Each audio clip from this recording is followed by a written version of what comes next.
I'm from San Francisco, California, and I grew up in a very musical family. My mother is a violinist, my father is a timpanist, my grandparents are pianists and piano teachers, and my aunt's an opera singer. And so I very much grew up around music all the time.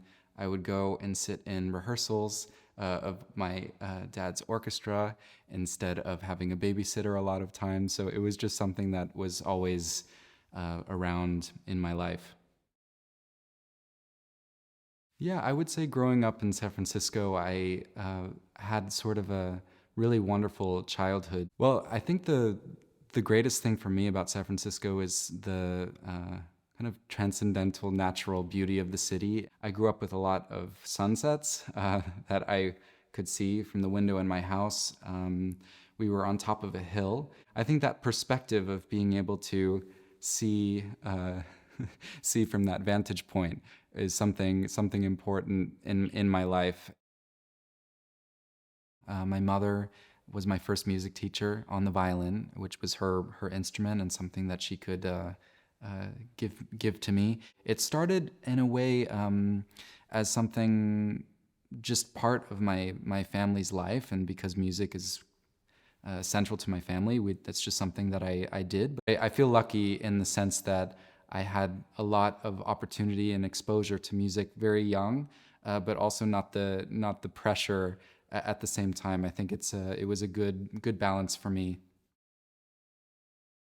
When I was maybe 5 or 6, I discovered the cello for the first time. I would go to a Suzuki camp during the summer, and I remember seeing the young cellists there who at the time were slightly older than I was, and I thought, wow, that is so cool. The instrument, like not only the deeper sound, but also something about it visually. And around the same time, I heard some really wonderful performances with the San Francisco Symphony, including a performance where Yo-Yo Ma was the soloist, and he let me pluck the string on his Stradivarius cello. Also meeting Rostropovich backstage at the San Francisco Symphony as well. All of these things made deep impressions on me, and I just became totally in love with the cello, to the point where I started begging my parents if I could switch from the violin. My parents had a very funny reservation that probably only musician parents could have. They wanted to make sure that I was very serious about it because they knew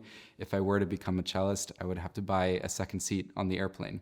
And so I've always think back on that. I had to convince them in that way.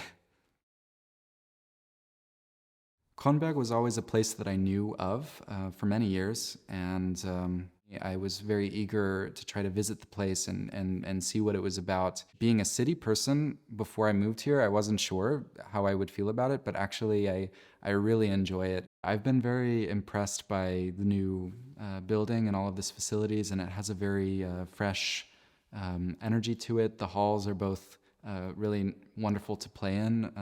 And also listening to the concerts here, I think it's fantastic from the audience perspective in particular. Kronberg as a place and as a town has the old historic quality, and so you sort of have the best of both worlds here. That contrast is something I enjoy. Well, I discovered a new favorite place in Kronberg, which is the Hartbergturm in the forest, which is a big structure where you can climb sort of a stairs to the top and have that overview. Again, I think it makes me feel at home to have a big horizon and a big view, sort of similar to maybe my what I would have had in San Francisco.